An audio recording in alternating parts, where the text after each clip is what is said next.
और कैसे हो दोस्तों क्या है कि स्टेट के पहले राउंड के क्या हो गए हैं, अलॉटमेंट आ गए हैं। और साथ में क्या है, ऑल इंडिया के भी जो सेकेंड राउंड था, मतलब लास्ट राउंड था, उसके भी अलॉटमेंट आ गया। ऑल इंडिया कौन सी? प्राइवेट कॉलेज वाली, जो 15% सीट होते हैं ऑल इंडिया वाली, मैं उसकी बात कर रहा हूँ। अब बात ऐसी आती है कि जिसे स्टेट राउंड में के पहले राउंड में जिसे सीट अलॉट हो गया है, देखो ये तो फैक्ट है कि जिसे जो कॉलेज मिल जाता है उसे वो कॉलेज पसंद नहीं आता, ये फैक्ट है। पर क्या इस बार की जो कंडीशंस बन रही है उसमें आपको ऐसा दिख रहा है कि आपके जो ड्रीम कॉलेज थे वहां तक आप पहुंच पाओगे? ये बहुत इंपॉर्टेंट है, आपको सोचना बहुत जरूरी है आपके लिए, वो भी खास करके इस बार की हम लोग बात करें तो।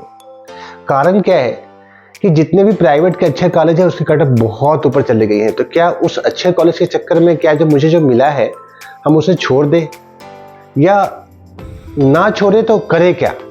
और अगर मान लो कि हम अपग्रेड भी करें तो क्या मुझे अपग्रेड करने चाहिए या नहीं करने चाहिए? देखो एक बात ध्यान रखना कि किसी को अगर आरडी मेमोरियल चाहिए, या किसी को शुभदीप इंदौर चाहिए, या किसी को एलन आयुर्वेदा कॉलेज चाहिए, आपको पता है कि उसकी कटअप जैसे यूआर ओबीसी वालों की कितनी गई है। मैं ओबीसी के बार बार नाम इसलिए ले रहा हूँ, इससे पहले वाले वीडियो में ले रहा था, क्योंकि ओबीसी के बच्चे ज़्यादा है। अब ओबीसी वाले को बेनिफिट कहाँ होने वाला है ये ध्यान रखना, तरीके से समझना।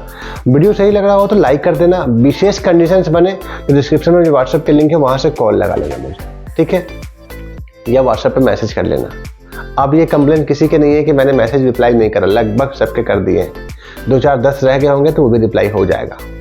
देखो अब क्या होता है, जैसे मान लो आरडीए कटअप ओबीसी के 431 गई है, अगर एलन आयुर्वेदा की बात करें तो 373 नंबर गई है, अगर हम लोग शुभदीप की बात करें तो लगभग 450 के ऊपर की गई है।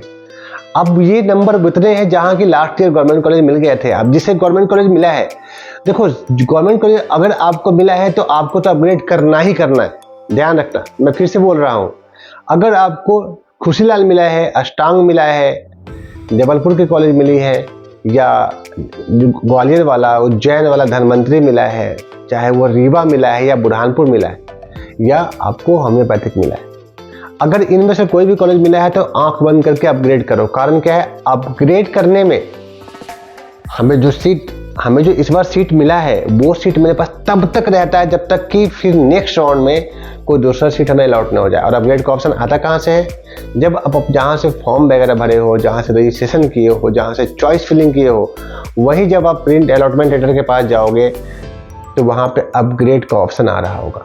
अपग्रेड में फ़ायदा ये होता है कि जब आप नेक्स्ट राउंड तक पहुँचते हो और अगर आपको उस टाइम पे मन भर जाता है कि नहीं हमें जो कॉलेज मिला था हमें तो वही रखना है, तो रिटर्न प्रीवियस कॉलेज का ऑप्शन आता है, बस उससे क्लिक कर दो, चॉइस कर दो, मतलब वो कॉलेज आपको मिल जाएगा। अगर आपको लगता है कि नहीं मुझे 8वें नंबर का कॉलेज मिला था, मुझे तो 6ठे 5वें 7वें नंबर पर जाना है, तो आप फिर से चॉइस करोगे कौन सी कॉलेज का, जो कॉलेज हमें नहीं मिला था उसे कॉलेज करेंगे चॉइस। ये नीचे वाला कॉलेज तो अपना है ही, कि वो अगर 7वां ना मिले तो 8वां तो आपके पास था ही। ऐसा नहीं कि फिर 8वां के बाद साथ साथ 12वां 15वां भी कर दे, ये टफ होगा। अब बात आती है कि किसे इंतजार करना चाहिए, कितने नंबर तक वालों का। इतनी याद रखना, इस बार की जो कंडीशंस है बहुत टफ है, टफेस्ट है। मतलब कि जो कॉलेज आपको मिल रहा है, अगर आपको लग रहा है कि जो ऊपर वाला कॉलेज था जो मुझे चाहिए था, वो कॉलेज अगर 30 से 35 नंबर से छूट रहा हो तो बिल्कुल इंतजार करो। इंतजार करना बनता है, लेकिन अगर 100 नंबर से और 90 नंबर से पीछे चल रहे हो अगर आप किसी कॉलेज के लिए, तो कहीं भी इंतजार नहीं करना है। इंतजार करोगे तो हो सकता है आगे जाकर के कंडीशंस चेंज हो जाए, क्योंकि आपको पता है कॉलेज वाले फीस बढ़ा के मांग रहे हैं। अभी जो 14 लाख मांग रहे हैं वो हो सकता है आगे 18 मांगे, अभी जो 18 मांग रहा है हो सकता है आगे 22 मांगे, ये आपको पता है ना। ये टफ कंडीशंस क्रिएट हो गई हैं, ये याद रखना, ठीक है।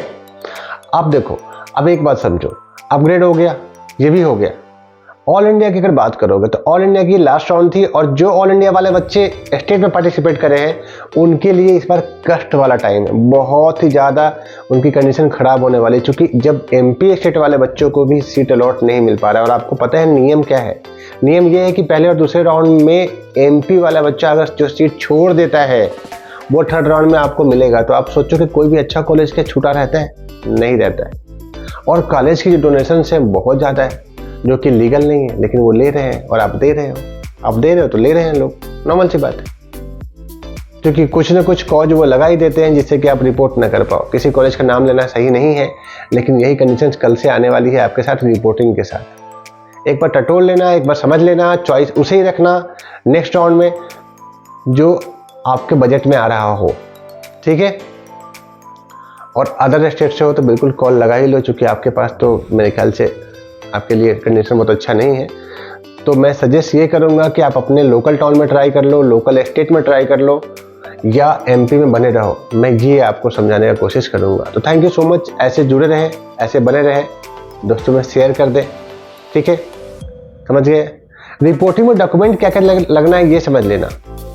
रिपोर्टिंग में जो भी डॉक्यूमेंट आपने वेरिफिकेशन सेंटर पे आप ले करके गए थे, उस सब डॉक्यूमेंट देखो जरूरत उसकी नहीं है, सिर्फ वेरिफिकेशन स्लिप चाहिए होते हैं, और वेरिफिकेशन स्लिप के बगैर रिपोर्टिंग होता नहीं है। तो वेरिफिकेशन स्लिप जो उस टाइम पे आपको मिला होगा साइन करके, सिग्नेचर करके, वो चाहिए होते हैं। अगर वो ओरिजिनल चाहिए होते जिस पर उनका साइन हो, ये नहीं कि फोटोकॉपी।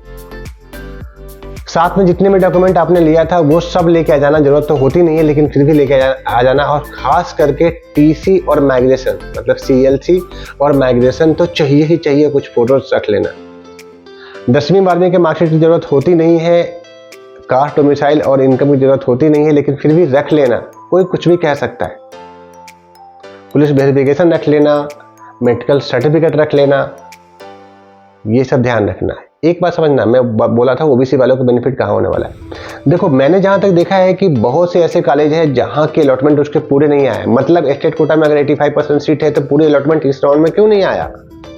अगर 85 सीट आपकी खाली थी तो आपके पास 60 के अलॉटमेंट क्यों आए हैं?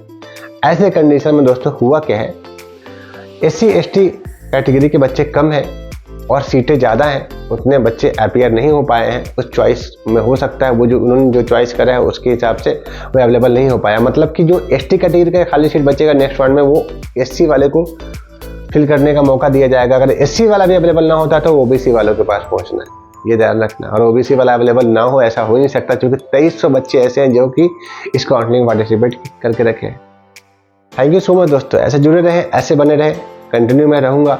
थोड़ा सा कुछ ऐसी कंडीशंस हो गई थी जो मैं नहीं आ पा रहा था आप लोगों के सामने। Thank you so much.